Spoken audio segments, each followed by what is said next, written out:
नमस्कार मित्रांनो, आज आपण बनवतोय रवा फ्राईड बोंबील. एकदम मस्त अशा पद्धतीने बनवतोय आणि ते बोंबीलची तुम्हाला कटिंग मी दाखवतोय कशी करतात ती.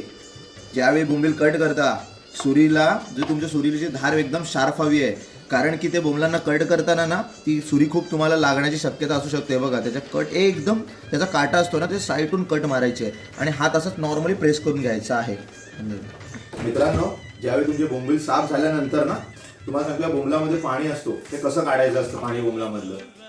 एक तुमच्या चॉपिंग बोर्डवरती कपडा ठेवायचा, कोणत्याही कलरचा असू दे. ते कपडा ठेवल्यानंतर ना त्याच्यावरती पूर्णपणे असे बोंबील ठेवायचे आणि बोंबील पूर्णपणे त्या कपड्यावरती ठेवल्यानंतर त्याची फोल्ड मारून घ्यायची. ह्याला बोलतात वरवंटा. जुन्या काळामध्ये लोक ह्याच्यावरती वाटण वाटायचे, तर तो खूप हेवी असतो.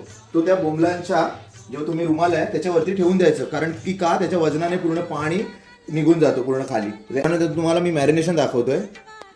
थोडंसं मीठ टाकायचं, थोडीशी हळद टाकायची आणि थोडं घरगुती मसाला टाकायचा, थोडंसं लसूण टाकायचं आणि थोडंसं आपलं लिंबू टाकायचं. का तर त्याने जो खट्टापणा असतो ना लिंबाचा, त्याच्याने तुमच्या मच्छीचं जो मच्छीचा स्मेल असतो तो कमी होतो.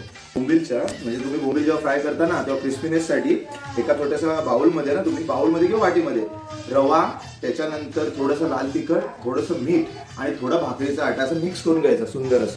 जे मॅरिनेशन केलेले बोंबील आहेत ना, थोडं ते तुम्ही मगाशी जे बॅटर बनवलं, बॅटर म्हणजे ड्राय बॅटर बनवलेलं आहे ते बघा, असं मिक्स करायचे बोंबील मस्त असे सुंदर असे आणि ते तेलामध्ये असे सोडून द्यायचे.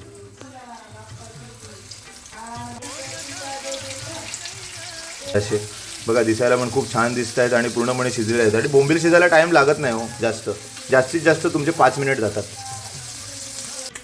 हे बघा, दोन्ही साईडून मस्त असे ब्राऊन झालेले आहेत बोंबील आणि बघा क्रिस्पीनेस पण किती छान असं आलेलं आहे. म्हणजे बोंबील रेडी झालेले आहेत आपले. हे बघा, रेडी झालेले बोंबील. मस्त थोडीशी कोथिंबीर टाकायची आणि बघा किती मस्त क्रिस्पी झालेले आहेत. आणि त्याच्यात आपण टेस्ट बघूया. वाव, खूप छान आणि क्रिस्पीनेस तर खूप मस्त आलेले आहे.